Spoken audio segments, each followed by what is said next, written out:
దండం పెట్టండి.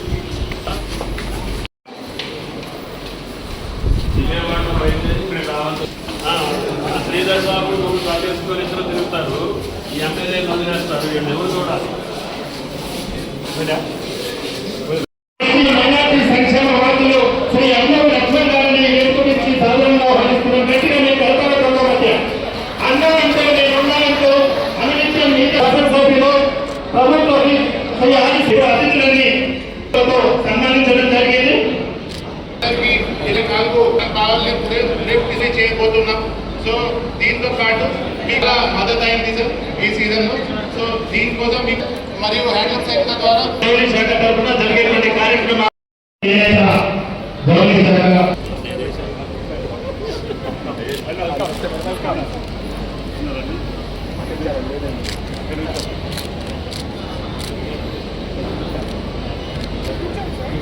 భూమి వదలలేదు, చెట్టులు వదలలేదు, గుట్టలు వదలలేదు, నీళ్ళు ఈ రాష్ట్రంలో ప్రజాపరిపాలన వచ్చిన దానికి ఏ విధంగా ఒక్కొక్క భాగవతాన్ని బయటపెడుతుంటే వాళ్ళందరూ కూడా ఇలా ముఖ్యమని బట్టి మొదలుపెట్టడం జరిగింది. బంగారు తెలంగాణ పేరిట ఈ ప్రాంతాలను తెలుసుకొని ఈ ప్రాంతం మాత్రం అష్ట దరిద్రాలతో ఇలా అవినీతి కూతుల్లో ముంచెత్తిపోయిన మైనాన్ని మీరు అందరూ కూడా చెప్తుంది. అంత పద్మశాలి విధంగా కూడా ఏ విధంగా దొరుకుతుందా అటుకమతిల పేరిట కమిషన్ అందుకని ఇలా ఆదాయాన్ని కేవలం జనాలు మాత్రమే బాగుపడతారు. విధంగా ముఖ్యమంత్రి వైఎస్ రాజశేఖరరావు జరుగుతున్న పద్మశాలి అభివృద్ధి యొక్క మరణాలను కట్టుకోలేక ఆ రోజు వ్యవహరిస్తున్నాం. వాళ్ళు పద్మశాలిలో దేశ మీదుగా చెక్కులు స్వీకరించారు. గట్టిగా మీ కలపల బృందం మధ్య మన నేతలు కొంచెం మళ్ళీ నీకు రానివ్వండి. చంద్రకళ గారు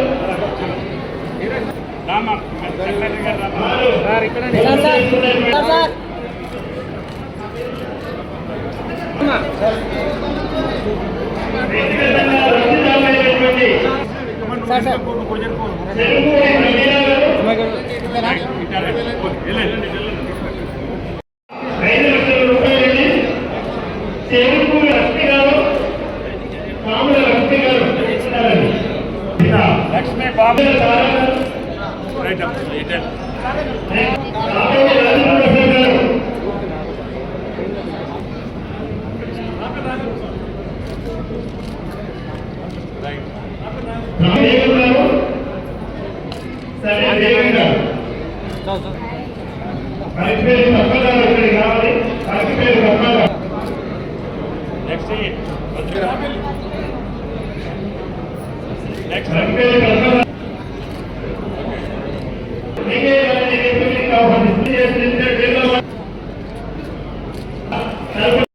కమిషనర్ చేనేత జౌళి శాఖ శ్రీమతి శైలజ శ్రీనివాస్ గారికి మహేందర్ గారికి ప్రకటించినటువంటి ప్రథమ మంత్రి ధన్యవాదాలు తెలియజేస్తూ ఇప్పుడు చెక్కుల పంపిణీ కార్యక్రమం ఉంటుంది. విశిష్ట అతిథుల చేత ప్రదర్శించడం జరుగుతుంది. మహిళా శక్తి అద్భుతమైనటువంటి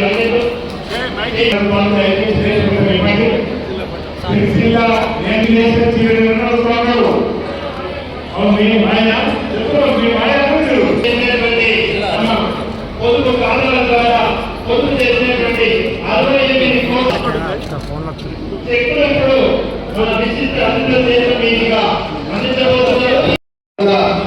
పెద్ద ఎత్తున ఎంతో గొప్పగా ఆశీర్వదించుకుంటున్నాం.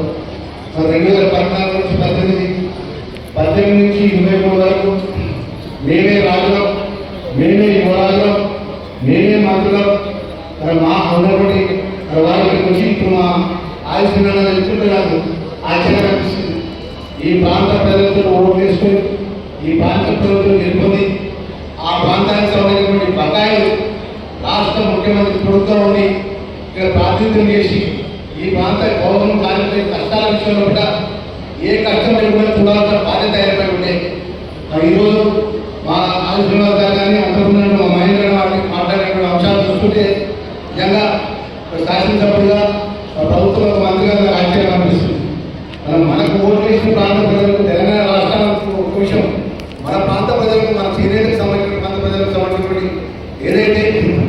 రూపాయలు విడుదల చేయాల్సిన బాధ్యత మీపై ఉంటే మరి అవన్నీ చేయకుండా మరి కళ్ళలో మాటలు చెప్పుకుంటే అది ఉత్తరం మీద రాసిందని చెప్పేసి మీ చేతిలో సర్కారం అది, మీరు రాజ్యమే, మీరు ఏదంటే మన విధంగా ఈ రాష్ట్రాన్ని రాజ్యం. మీ ప్రాంతానికి సంబంధించిన ఏదైతే సిరిసిల్ల రాజన్న జిల్లా అంటే చేనేత వస్త్రాలకు సంబంధించినటువంటి జిల్లా, ఆ గొప్ప జిల్లాకు సంబంధించినటువంటి ఏదైతే సమస్యల పరిష్కారానికి మరి మీరు మీ అధికారులను చేయని పరిస్థితుల్లో కూడా మీరు 10 సంవత్సరాల రాజ్యమే ఆర్థిక సంక్షోభాన్ని సృష్టించి ఆర్థికంగా తెలంగాణ రాష్ట్రాన్ని అన్ని విధాలు నష్టం చేసినా కూడా ముఖ్యమంత్రి పెద్ద రేవంత్ రెడ్డి గారు కానీ, అదే ఫైనాన్స్ మినిస్టర్ గారు బట్టి విక్రమార్క గారు కానీ, మా సీనియర్ మంత్రివర్యులు పెద్దలు కుమార్ నాగేశ్వరరావు గారు కానీ, అదేవిధంగా శ్రీధర్ బాబు గారి, పొన్నం ప్రభాకర్ గౌడ్ గారు కానీ, మంత్రివర్గం అంతా ప్రభుత్వం అంతా ఆర్థికాన్ని గాడిలో పెట్టి ఏ విధంగా అన్ని వర్గాల ప్రజలను ఆదుకోవాలని చెప్పి ఈరోజు ఈ కార్యక్రమాన్ని చేపట్టడం జరిగింది. మీకు తెలుసు, భారతదేశంలో ఏ రాష్ట్రంలో ఏ ముఖ్యమంత్రి 25 నెలల్లో కొట్టే రాష్ట్రానికి సంబంధించిన సంక్షేమ కార్యక్రమాన్ని మీ అందించిన సందర్భంలో కూడా ప్రతి పేదవాళ్ళకు సంబంధించినటువంటి ఏదైతే అరాధంలో రేషన్ కార్డు ఇవ్వడం కానీ, సన్న బియ్యం ఇవ్వడం కానీ, 200 యూనిట్లు ఉచితంగా మాఫీ చేయడం కానీ కరెంటు, అదేవిధంగా మా మహిళా సోదరులకు ఎక్కడికైనా ఉచితంగా బస్ సౌకర్యం ఇవ్వడం జరిగింది. ఈరోజు ముఖ్యంగా ముఖ్యమంత్రి గారు మీరు చూస్తున్నారు, ఇక్కడ మా మీడియా మిత్రులందరూ చూస్తున్నారు, మీడియా ద్వారా నిన్న జరిగినట్టు ఉస్మానియా యూనివర్సిటీలో కూడా గౌరవ ముఖ్యమంత్రి గారు ఇవ్వడం నేను వెళ్ళాను. ఒకటే మాట మాట్లాడుతున్న ముఖ్యమంత్రి గారు, ఈ రాష్ట్రంలో తెలంగాణ రాష్ట్రానికి ఒక మంచి చదువులు ఇవ్వాలి, మంచి ఆరోగ్యపరంగా హెల్త్ ఇవ్వాలని చెప్పి ఒక ముఖ్యమంత్రి గారికి చెప్తున్నా. ఈ యొక్క ఉస్మానియా యూనివర్సిటీ చెప్తున్నా, ఈ ప్రాంతానికి సంబంధించిన తెలంగాణ రాష్ట్రానికి ప్రత్యేకంగా నిధులిస్తా. ఈ ఉస్మానియా యూనివర్సిటీకి ప్రత్యేక అభివృద్ధి చేసే భాగంలో కూడా ఈ రాష్ట్రంలో ఏదైతే 6th క్లాస్ నుంచి ఇంటర్మీడియట్ డిగ్రీ వరకు all social welfare department, ST department, ST department, minority, BC welfare schools చదువుకునే పిల్లలందరూ కూడా ప్రతి నియోజకవర్గంలో కూడా సుమారు 200 కోట్ల రూపాయలతో ఇంటిగ్రేటెడ్ స్కూల్ ఏర్పాటు చేస్తా. సుమారు 25 ఎకరాల్లో కూడా ఆ ఇంటిగ్రేటెడ్ స్కూల్లో కూడా అన్ని వర్గాల పిల్లలు అందరు కలిసి వచ్చి గొప్పగా చదువుకొని ఒక డాక్టర్ గానో, ఇంజనీర్ గానో, ఐఏఎస్ అయ్యే విధంగా పునాది నుంచే పెద్ద ఎత్తున ఇంటిగ్రేటెడ్ స్కూల్స్ ఏర్పాటు చేసి పెద్ద ఎత్తున విద్యను అందజేస్తారని చెప్పి మాట్లాడిన విషయాన్ని సందర్భంగా మనం చేస్తున్నాం.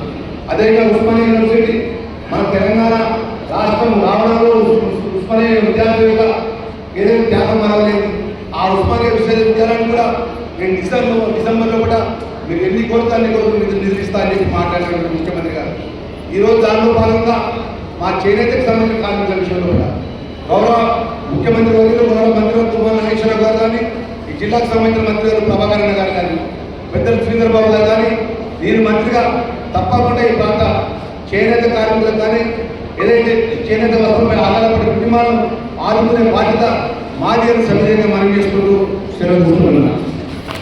10 సంవత్సరాల కాలంలో ఖర్చు పెట్టినటువంటి అమౌంట్ మొత్తానికి అది ఎగవేసినటువంటి బాకీలన్నీ కూడా ఒక్కొక్కటి జమ చేసుకుంటూ వస్తున్నాం. ఇప్పటి వరకు దానికి దగ్గరగా అన్నీ కూడా మేడం గారి కృషి వల్ల రిలీజ్ చేశాం. ఇంకొకటి ముఖ్యమంత్రి గారి వాగ్దానం, మీ కోరిక, మీరు అడిగినటువంటి ప్రశ్న, మాకు కూడా రుణమాఫీ చేస్తే బాగోదా? రైతులకు చేశారు కదా. భారతదేశంలో ఎవరో చేయలేనటువంటి పని రేవంత్ రెడ్డి గారు ఒక 9 రోజుల్లోనే 9,000 కోట్లు వేశారు. మరి మీ గౌరవాన్ని, మీ మర్యాదని, మీ సంస్కృతిని, మీ సాంప్రదాయాన్ని కాపాడే మా చేనేత కార్మికులు అప్పుడు కూడా మీరు తీర్చరా అని చెప్పి ముఖ్యమంత్రిని అడిగితే ఆయన గారు కూడా పెద్ద మనసుతోటి, అమ్మ మీరు కూడా వాళ్ళందరినీ తయారు చేయండి, ఆ లిస్ట్ నాకు ఇవ్వండి, ప్రభుత్వానికి ఎంతమందికి ఎన్ని కోట్లు అప్పుంటే అప్పు తీర్చే బాధ్యత ఈ ప్రభుత్వాన్ని చేస్తారు కూడా ప్రిపేర్ చేశారు. ఆమె గారి లెక్క ప్రకారంగా 33 కోట్లు మీరు బాకీలు ఉన్నట్టుగా మా దృష్టికి వచ్చింది. దాన్ని రేపు క్యాబినెట్లో చర్చించి లక్ష్మణ్ కుమార్ గారి సాక్షిగా 33 కోట్లు మీ బాకీ తీర్చే బాధ్యత ఈ ప్రభుత్వాన్ని చెప్పి ఈ సందర్భంగా మనం చేస్తుంది. అదేవిధంగా మీ ఆర్ఎండ్కు అడిగితే సాక్షాత్తు గౌరవ ముఖ్యమంత్రి గారే వచ్చి మీ చిరకాల కోరికది నాకు ఇక్కడ డిపో కావాలని అడిగితే ఏబుల్ వాళ్ళలో పెట్టించి ఇప్పటికే 2,500 మందికి మెట్రిక్ టన్నులు సుమారు 100 మ్యాక్స్ సొసైటీలకి ఎవరికైతే అవసరం ఉంటుందో ఆ చేయగలిగినటువంటి చేనేత కార్మికులకు సహాయపడాలని చెప్పి గ్యారంటీ ద్వారా మీ గ్యారెంటీ సప్లై చేశారు. అదేవిధంగా గతంలో మీకు రావాల్సినటువంటి త్రిఫ్ట్ నిధులు 290 కోట్లు ముఖ్యమంత్రి గారు రిలీజ్ చేశారు. గతంలో పెట్టినటువంటి అన్ని బాకీలు కూడా మీ ఖాతాల్లో జమ చేసుకోగలిగాం. మీ యొక్క చేయూత కానీ, మీ భద్రత కానీ, మీ పొదుపు నిధులు కానీ, మీకు రావాల్సినవి అన్నీ కూడా ఆమె గారు పైసా మా దగ్గర వసూలు చేస్తూ ఉంది. ఇంకా కొద్దిగా బాకీ ఉందండి, రేపు ముఖ్యమంత్రి గారిని చెప్పి అవి కూడా నాకు ఇచ్చేయాలి అని చెప్పి ఆమె గారు ఒత్తిడి చేస్తుంది. తప్పకుండా మీ అవసరం కోసం, ఎందుకంటే ఇందాక పెద్దలందరూ చెప్పారు ఈ నియోజకవర్గం గతంలో ఏం జరిగింది, ఇప్పుడు ఏం జరుగుతుంది. అదే సాక్షాత్తు ఈ నియోజకవర్గ అభ్యర్థి పరిశ్రమల శాఖ మంత్రిగా, జౌళి శాఖ మంత్రిగా ఉంటే కూడా ఇన్ని బాకీలు ఉన్నాయి. మళ్ళీ ఇలా బ్యాక్ బిల్లింగ్ కోసం మళ్ళీ మాకు ఉత్తరం రాశారు. అది కూడా రేపు ప్రభుత్వం క్యాబినెట్లో చర్చించి మొన్ననే పవర్ మినిస్టర్ గారికి ఇచ్చాం. మీరు ఇచ్చినటువంటి రిప్రజెంటేషన్ని ఆ బ్యాక్ బిల్లింగ్ ఏ రకంగా చేసి దాన్ని వాళ్ళకి ఏ రకంగా సహకరిస్తామో తప్పకుండా ప్రభుత్వం అంతేకాదు మీరు అడిగినటువంటి అన్ని సమస్యలకి రేవంత్ రెడ్డి గారి ప్రభుత్వం పరిష్కారం చూపిస్తుంది. ఆర్థిక పరిస్థితి అంతంత మాత్రంగా ఉన్న వాళ్ళు చిన్నాభిన్నం చేసిన ఆర్థిక వ్యవస్థని నాశనం చేసి వెళ్ళిపోయినా కూడా దాన్ని ఏదో రకంగా చక్కబెట్టుకుంటూ ₹1 పన్ను కూడా పెంచకుండా ఎన్నికల ముందు ఇచ్చినటువంటి వాగ్దానాలన్నింటినీ ఒక్కొక్కటి నెరవేర్చుకుంటూ వాళ్ళు ఏది నెరవేర్చలేరని చెప్పి గోతికాల నక్కల్లాగా ఎదురు చూస్తున్నారు.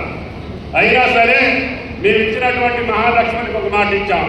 అమ్మ మిమ్మల్ని అందరినీ మీ అమ్మగారింటికి పోవాలన్నా, మీ అత్తగారింటికి పోవాలన్నా, మీ దేవుడి గుడికి పోవాలన్నా, మీరు ఎక్కడికి పోయి వ్యవహారం చేసుకోవాలన్నా ఆర్టీసీ బస్సులో ఉచితంగా పంపిస్తామని చెప్పి ఒక మాట చెప్తాం.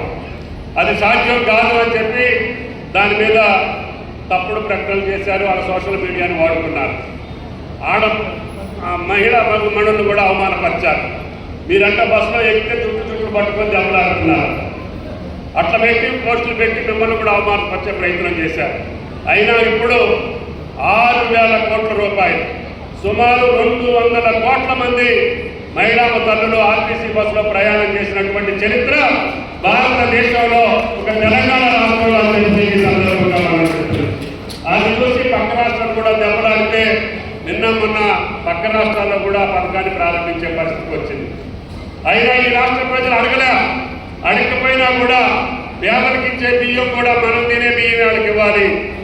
అదేవిధంగా ఇవాళ ఆది శ్రీనివాస్ గారు, మీ సెక్రటరీ శైలజారామయ్య గారు ఏ బియ్యంతో అన్నం తింటుందో, లక్ష్మణ కుమార్ గారు ముఖ్యమంత్రి ఇంట్లో ఏ బియ్యం తింటున్నారో అదే బియ్యం పేదలకు ఇవ్వాలని చెప్పి రైతాంగానికి ₹500 బోనస్ ఇచ్చి సన్న ఓట్లు పండించడానికి భయపడే రైతాంగాన్ని ప్రోత్సహించి ఈనాడు 283 మెట్రిక్ టన్నుల ధాన్యాన్ని పండించినటువంటి ఏకైక రాష్ట్రం భారతదేశంలో తెలంగాణ రాష్ట్రం.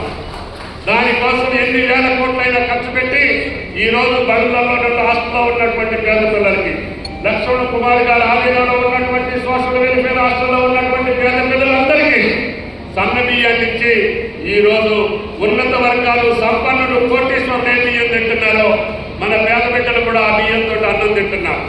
అది ముఖ్యమంత్రి గారు రేవంత్ రెడ్డి గారి మాట అని చెప్పి మీకు ఈ సందర్భంగా మనం చేస్తున్నాం. ఆ రకంగా అనేక అసాధ్యమైనటువంటి కార్యక్రమాన్ని సుసాధ్యం చేసి భారతదేశంలోనే తెలంగాణ మోడల్ పాలనని ఈరోజు అన్ని రాష్ట్రాలు కూడా ఆశించి అక్కడ ఉచిత విద్యుత్ ఇస్తున్నారు.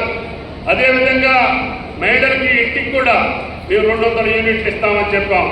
మాట ప్రకారంగా 50 లక్షల కుటుంబాలకి అర్హులైనటువంటి వాళ్ళకి ఉచిత విద్యుత్ ఇచ్చే పథకాన్ని, అదేవిధంగా గ్యాస్ బండ్ 500 ఇస్తామని చెప్పాం. ప్రతి తల్లి కూడా ₹500 గ్యాస్ బండ్ ఇచ్చే పథకాన్ని కొనసాగిస్తున్నాం. అదేవిధంగా అన్ని పథకాలు రైతులకు ఇచ్చే వాగ్దానాన్ని రైతులకు ఇచ్చి వాళ్ళని పట్టాలు పట్టించుకుని ఆత్మస్థైర్యాన్ని క్రియేట్ చేశాం. ఈనాడు పచ్చగా ఉండేటటువంటి తెలంగాణ మేముంటే అన్నీ నడిచింది, ఈ ప్రభుత్వం వస్తే అన్నీ పోతాయని చెప్పారు. కరెంటు ఉండదు అని చెప్పారు. కానీ ఇప్పుడు 24 గంటల్లో ఏ ఒక్క నిమిషం కూడా కరెంటు పోకుండా ఇచ్చేటటువంటి ఏకైక రాష్ట్రం. ఇళ్లకే కాకుండా, రైతులకే కాకుండా, పరిశ్రమలకే కాకుండా అన్ని వర్గాలకి విద్యుత్ శక్తిని సమృద్ధిగా ఎంత కష్టమైనా ఇచ్చేటటువంటి ఏకైక రాష్ట్రం తెలంగాణ రాష్ట్రం రేవంత్ రెడ్డి గారి ప్రభుత్వం. ఈ రకంగా నీళ్ళ గురించి కూడా అపవాదులు వేశారు, అపప్రదలు వేశారు. అన్నింటినీ కూడా అవమానపరచాలని చూసి ప్రభుత్వాన్ని బదనాం చేయడానికి ప్రయత్నం చేస్తున్నారు. అందుకని ఇవాళ గోదావరి నీళ్ళు ఎల్లంపేట నుంచి, మిట్మానేరు నుంచి, కొండపోచమ్మ నుంచి, రంగనాయక సాగర్ నుంచి, అన్నపూర్ణ రిజర్వాయర్ నుంచి మల్లన్న సాగర్ మీదుగా బస్వాపూర్కి వెళ్తుంది అంటే అది ఏంటో తెలంగాణ ప్రభుత్వం మమ్మల్ని అవమానపరిచి అబద్ధాలాడి అనేక రకమైనటువంటి అపోహ సృష్టించేటటువంటి పార్టీలు గమనించాలి. కాబట్టి మేము ఎప్పుడు మోటార్లు వేయాలి, ఎప్పుడు రిజర్వాయర్లు నింపాలి, ఎప్పుడు రైతులు ఆదుకోవాలనేది తెలంగాణ కాంగ్రెస్ ప్రభుత్వానికి బాగా తెలుసు అని చెప్పి మీకు ఈ సందర్భంగా మనం చూస్తున్నాం. గతంలో మాదిరిగా వర్షాలు రాకముందే ప్రాణహితం ఎక్కి అన్నారంలో వేసి, అన్నారంలో వచ్చి సుందెలలో వేసి, ఎల్లంపల్లి రాబోయే సంఖ్య గోదావరి వచ్చి 10,000 కోట్ల రూపాయలు ఖర్చు పెట్టి ఎత్తిపోసిన నీళ్లు సముద్రానికి పాలు చేసేటటువంటి అవసరం మాకు లేదు.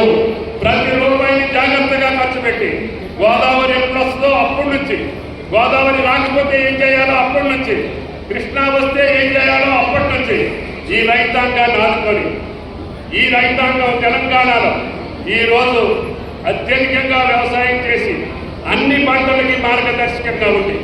పసుపు అంటే మన నిజామాబాద్ గుర్తు రావాలి, ధాన్యం అంటే మన కరీంనగర్ గుర్తు రావాలి. అదేవిధంగా ఏ పంటలకైనా సరే అన్నపూర్ణ లాంటి ఈ యొక్క తెలంగాణ రాష్ట్రం భారతదేశంలోనే పేరెన్నిక గల రాష్ట్రంగా తీర్చిదిద్దాలని రేవంత్ రెడ్డి గారి ప్రభుత్వం మీ యొక్క ఆశీస్సులతో, మీ ఆశీర్వాదంతో మీరు ఇచ్చినటువంటి అధికారాన్ని మీకోసమే ప్రయత్నం చేస్తామని చెప్పి ఈ సందర్భంగా మనం చేస్తున్నాం. అందుకని మీ పిల్లలకి టెక్నాలజీ పరంగా ఇప్పుడు మారుతున్నటువంటి ఆధునికపరమైనటువంటి అవకాశాలు రావాలని IIHT Indian Institute of head of technology యూనివర్సిటీనే తీసుకొచ్చాము. మేడం గారు వెంటనే దాన్ని స్థాపించాలని చెప్పి ముఖ్యమంత్రి గారు ఆదేశాలు ఇస్తే పోయిన సంవత్సరం కొండా లక్ష్మణ్ బాపూజీ గారి యొక్క జయంతి రోజున దాన్ని స్థాపించి 120 మంది మన విద్యార్థులకి ఈరోజు ఆ విశ్వవిద్యాలయంలో మనం ఈ టెక్నాలజీకి సంబంధించినటువంటి విద్య నేర్పుతున్నాం. ప్రతి 3 సంవత్సరాలకు ఒక బ్యాచ్ చేస్తున్నాం.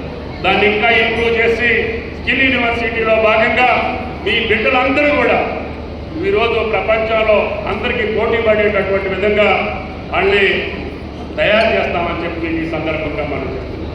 అన్ని వాగ్దానాన్ని ఒక్కొక్క దాన్ని కంప్లీట్ చేసుకుంటూ పూర్తి చేసుకుంటూ మీ విశ్వాసాన్ని పొంది మీ ముందు మేము నిలబడతాం తప్ప అబద్ధాలు ఆడో లేకపోతే కోటుకు మాటలు చెప్పో స్వార్థం కోసమో స్వలాభం కోసమో సొంతం కోసమో ఈ ప్రభుత్వం పనిచేయదు అని చెప్పి ఈ సందర్భంగా మనం చేస్తున్నాం.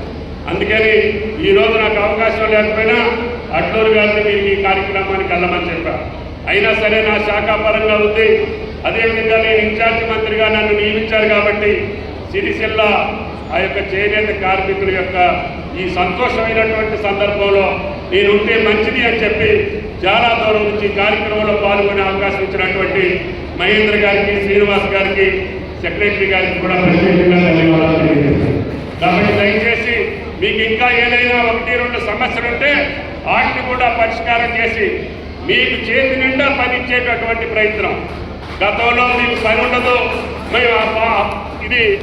మేము ఉపవాసాలు ఉండదు, మాకు చేనేతలకు పని లేదని చెప్పే రోజులు కాకుండా ఇప్పుడు మాకు పని ఎక్కువైంది, మేము పని చేయలేకపోతున్నాం, మేము అందజేయలేకపోతున్నాం అనే సమస్యకు వచ్చింది.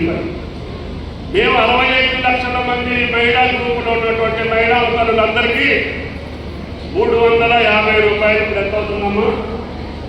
80 రూపాయలు.